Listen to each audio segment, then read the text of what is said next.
The DP officers were too close, way too close. A surge of adrenaline suffused her blood, her body's fight-or-flight response doubling with that single look. She pushed on, arms and legs pumping, while she picked up speed once more. She wouldn't be caught. She wouldn't. Because if they got her...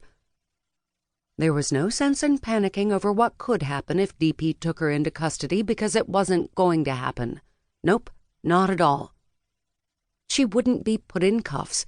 She wouldn't be walked down the center of the city's main highway in cuffs and paraded around like a trophy. She wouldn't be strapped to a table, and she wouldn't be impregnated by a mechanical device. She wouldn't endure 9 months of pregnancy. She wouldn't have her baby ripped from her arms after she gave birth.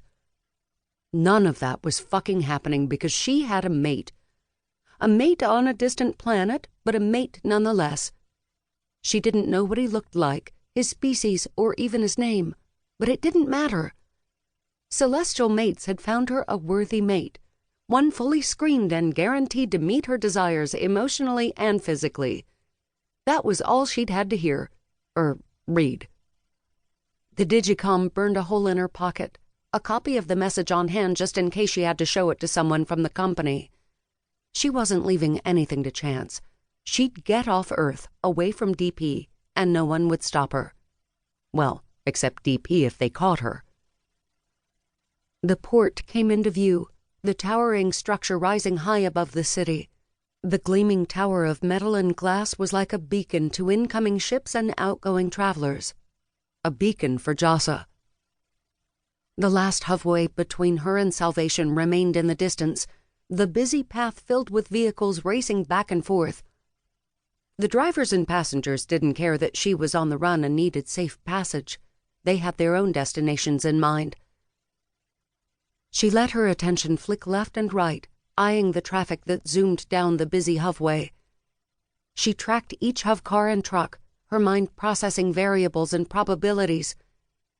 She had a chance of making it across the hovway safely. The officers? Not so much.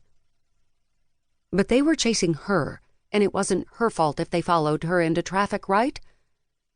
She ignored the guilt that attempted to crawl into her stomach and squeeze her chest. She couldn't control others, only herself. And herself was getting across that hovway without injury, damn it. 8 lanes of traffic. Piece of Instacake. Cake. She was way too hungry to be running this much, seriously. Jassa put on one burst of speed and crossed 2 lanes, freezing in place when a double hov truck raced past within an inch of her breasts. Okay, reminder, she had to include her boobs in her calculations because she almost lost her chesticles with that one. She bolted one more forward before halting again, ass getting brushed by a hov car. Obviously her butt needed to be added to those friggin' calculations too. This wouldn't be happening if DP would just get off her ass already. 2 more across and then 1 back before she leapt forward 3. She was only 1 away, 1 dash from freedom and joy and anything but remaining on Earth and giving birth to a baby she'd never get to hold. Jassa had always wanted children, children she could keep. A hard thump was followed by a scream, and then the rhythmic sound of something large and heavy rolling across the ground. She wasn't going to think it was a person, an officer. She wasn't. She wasn't going to think about the agony-infused cry that immediately came after, or the panicked voice that shouted for emergency medicist. Nope, not at all.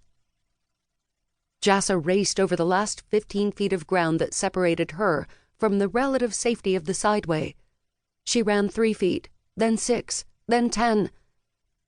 Then something wrenched on her shirt, yanking on the fabric that clung to her abundant curves. "No, you don't!" She glanced over her shoulder, meeting the furious gaze of a DP officer. His brow was soaked with sweat, the dark exhaust from passing hov vehicles clung to his skin, and rage filled every line of his expression. "You're coming back with me, bitch!" He snarled at her, his glare growing darker with each passing millisecond. If she went with him, she'd never see daylight again. She'd heard the